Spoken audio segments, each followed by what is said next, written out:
So it's officially been just over 2 weeks of me having the Steam Deck, and we're back. And I just want to say that I am absolutely loving this thing. Um, I've been tinkering a lot with it. The first few days that I had it was actually perfect timing when it came in because I was actually commuting into the city, so I was able to use this as a commuter on the train. I'll talk about those experiences in a little bit. And yeah, I mean, I really want to talk about how much fun this has been, not just to play things on, but also to tinker around with and explore as well. So, on that note, one of the things that I'm really enjoying so far about the Steam Deck is Valve's support for it.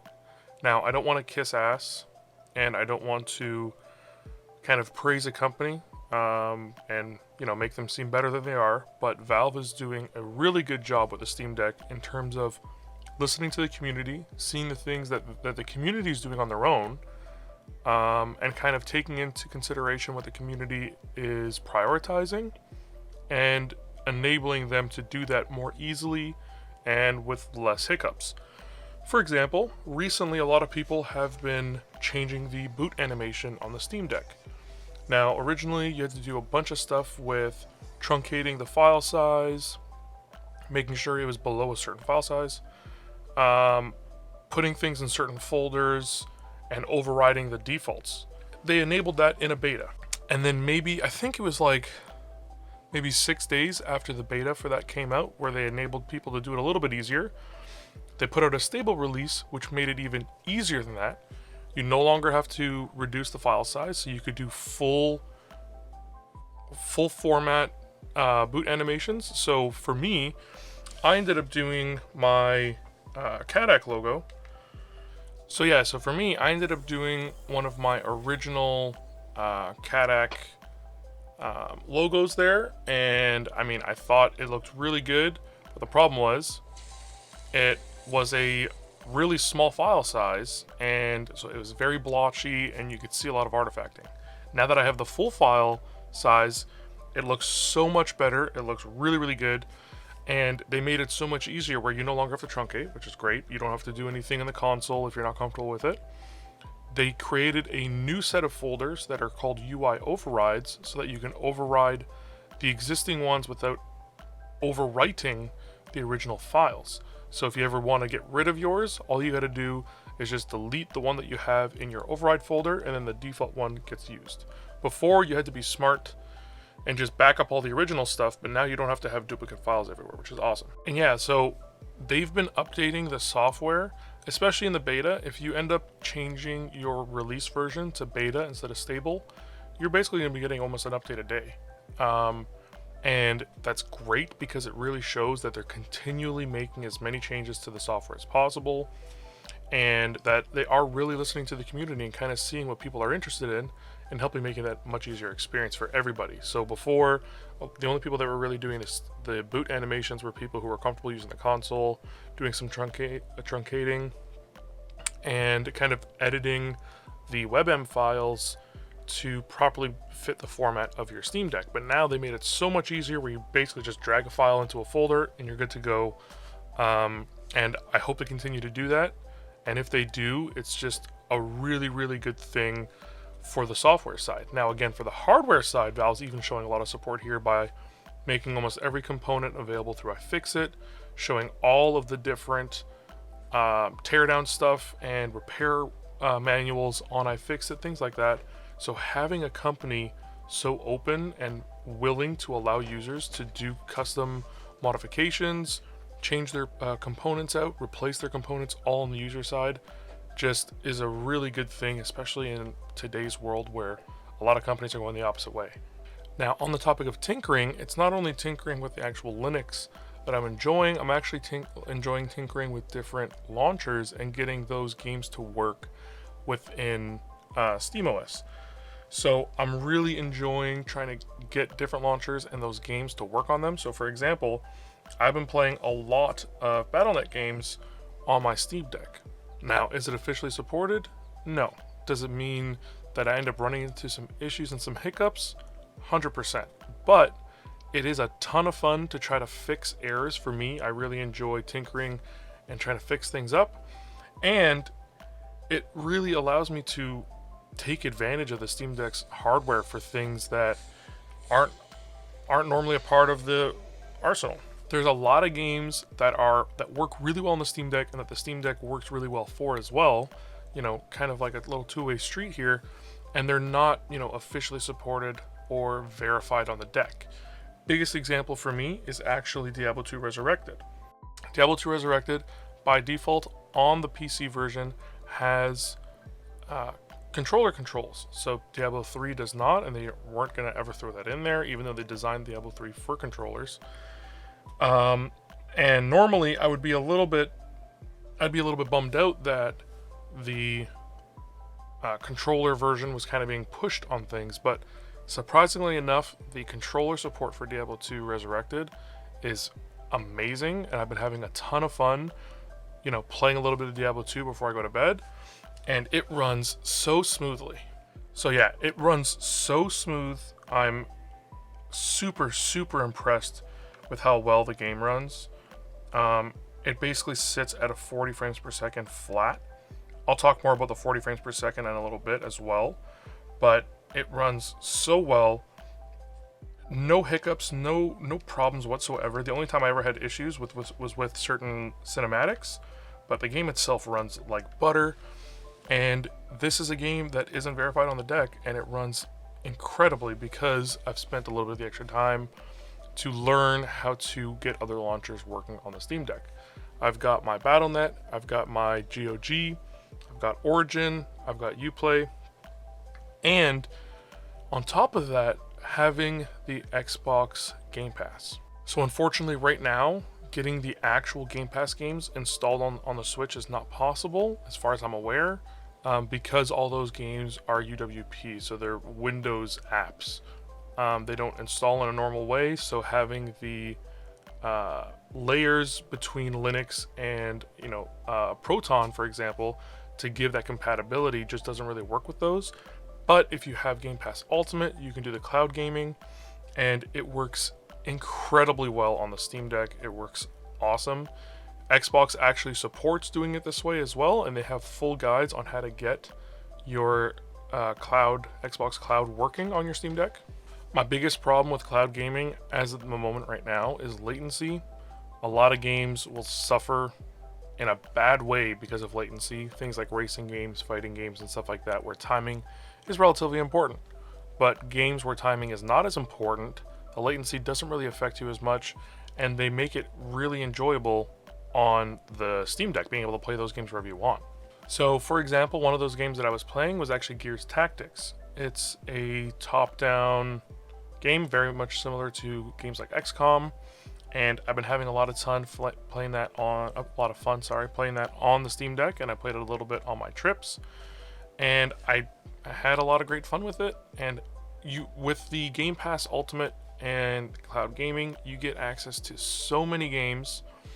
And although latency is a big issue for a lot of them, in my opinion, and it makes a lot of them unplayable, and either for shooters, all that kind of stuff, there are some games that work really, really well, and it's nice to be able to play a game whose performance demands may be a little bit larger than what the Steam Deck can actually fulfill, but because it's playing through the cloud, you're able to do it a lot more easily.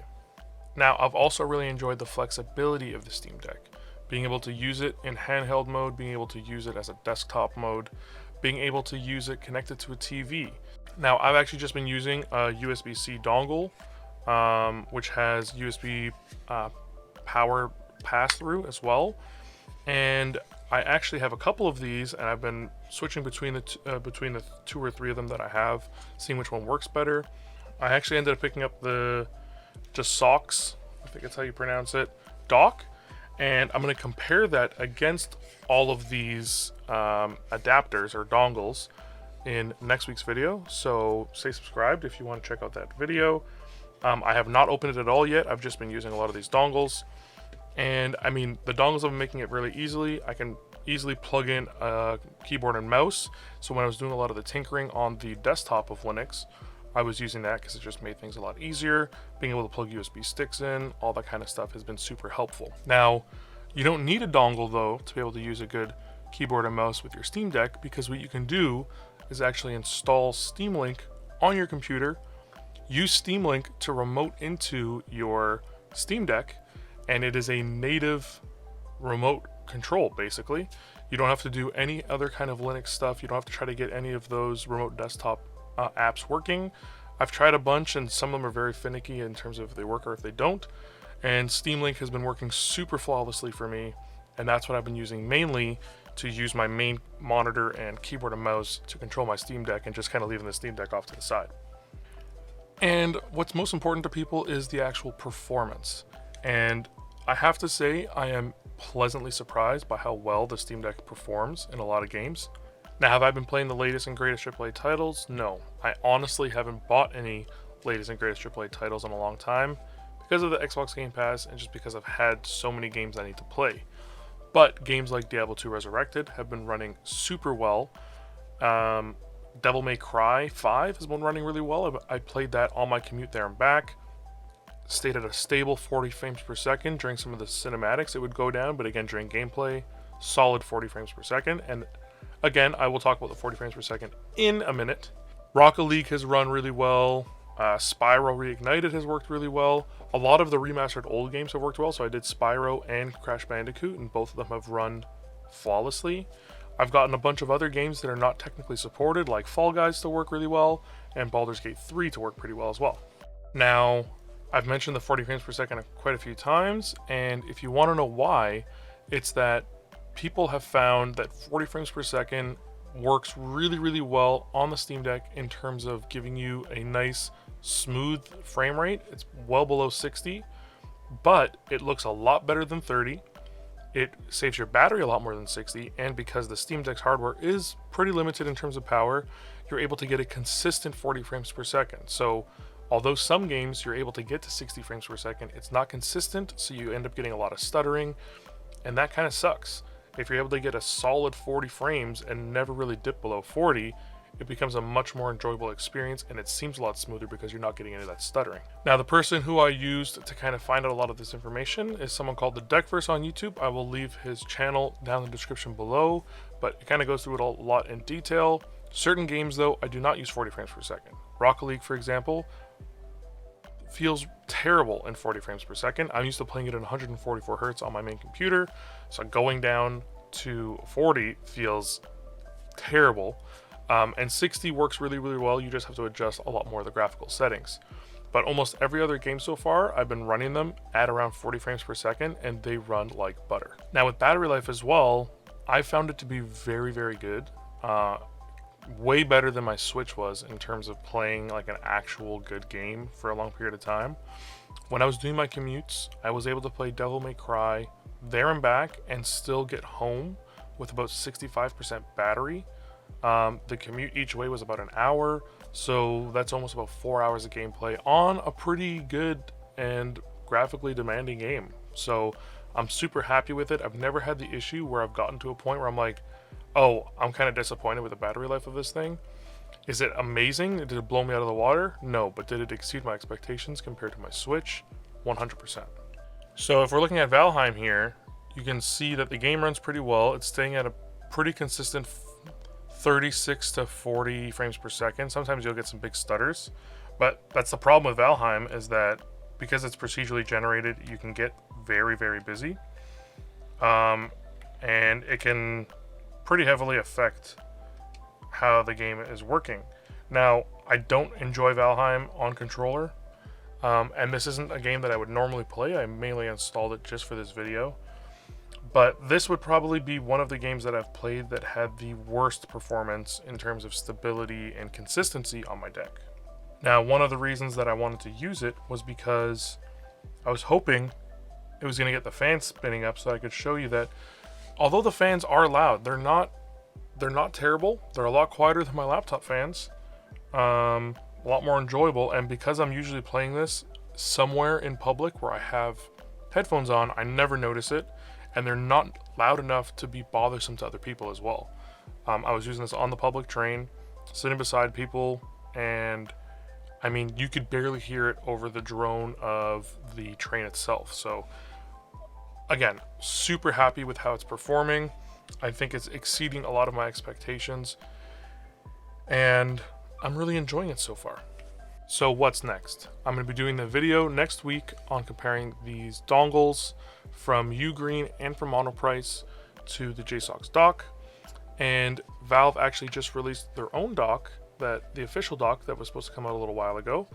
And it's a little bit more expensive than I wanted it to. So I'm not currently looking to pick it up. But if there is any interest from you guys on me checking it out and maybe comparing it to the docks and the dongles that I do in next week's video, please let me know down in the description or down in the comments below, and I will think about it. It is a lot more expensive than I do want to spend right now, but if there's enough interest, I will definitely pick it up. Speaking of that announcement, Valve has announced that the Steam Deck is no longer a reservation item. You can go and order a Steam Deck and it'll get shipped to you as quickly as possible, which is awesome news. It's good news and it's bad news. It's very good news because you don't have to be waiting a long time to get your Steam Decks. For example, I ordered mine in May and I just got mine 2 weeks ago. So that's the great part. Bad part is that your wallet is going to be extremely upset when now you don't have the time to possibly rethink your purchase, think about it and kind of cancel it later. You're going to be ordering this thing and you are going to order it because it's awesome. And your wallet is going to cry a little bit for it. But however, let's talk about which tier you should get and kind of help your wallet a little bit cry a little bit less. So, personal opinion, most people should just get the 64 gig version. You can expand it with your own NVMe SSD, which is relatively easy to do. You don't have to be super comfortable with taking apart things. There's not that much to take apart to get to the NVMe. And you can upgrade it to whatever you want. Just make sure you get the right size NVMe drive and you're good to go. The only difference between the 64 and the 256 is mainly that storage space, and then the difference between those and the 512 gig that I have now is the etched screen, the slightly upgraded case, and some extra stuff for your Steam profile. If you don't care about digital goodies, the 64 gig is going to be your best bet. It's going to be your best value, and you can upgrade it over time to suit your needs, and it's going to be much easier on the wallet. The etched screen is something that you can get with a screen protector, although you do have to be a little bit careful on which screen protector you use. Some of them do affect the touchscreen performance, and I've actually been using the touchscreen quite a bit, so keep that in mind. I do, however, feel the benefits of having the etched screen, especially when I was out in public. I have not noticed glare being an issue for me, and my phone was having a lot of glare issues on the train because it was in the morning, a lot of sunlight. So I noticed a lot more issues trying to read my phone than I was playing on my Steam Deck. So yeah, 64 gigs for most of you. If you do want a already ready with a little bit more storage space and a few extra digital goodies, the 256 is perfectly fine. And then if you don't care about splurging, get the 512. You get the etched screen, you get the most storage space right out of the box, and you're just ready to go and install a whole bunch of games. Now that was the biggest reason I did mine. I also had some money on my Steam account from selling a knife in CSGO, so I used most of that and I didn't have to pay the full price out of pocket for this. And I think that's enough rambling from me, so I really hope you enjoyed this video. If you have any questions, comments, or feedback, feel free to leave those down in the comment section below. But if you did enjoy the video, I'd really appreciate if you subscribed. If you do want me to do more Steam Deck content, please let me know. I'm really enjoying it. I'm enjoying tinkering with it. So if there's anything that you would like me to check out, to try tinkering with, or to show you guys what I've talked about today, feel free to let me know and I'd be happy to do it. Big thanks to my Patreon sponsors, because I used some of the Patreon money to grab this Steam Deck and be able to talk about it and make some videos about it. So I am very much looking forward to doing more content on this. So thank you very much to Thought Slime and Stepback. They've been patrons since the very beginning, so I very much appreciate it. And also, big thanks to you for watching the end of this video. Very much appreciate it. If you want to watch any of my videos on any other regular computer stuff, you can go ahead and check out the video or playlist right up here. And as always, stay safe out there. I'll see you next Saturday, because we're going to be changing up our schedule a little bit. People voted on Saturday being a better day to put up videos, so I'm going to change it up a little bit. See you then.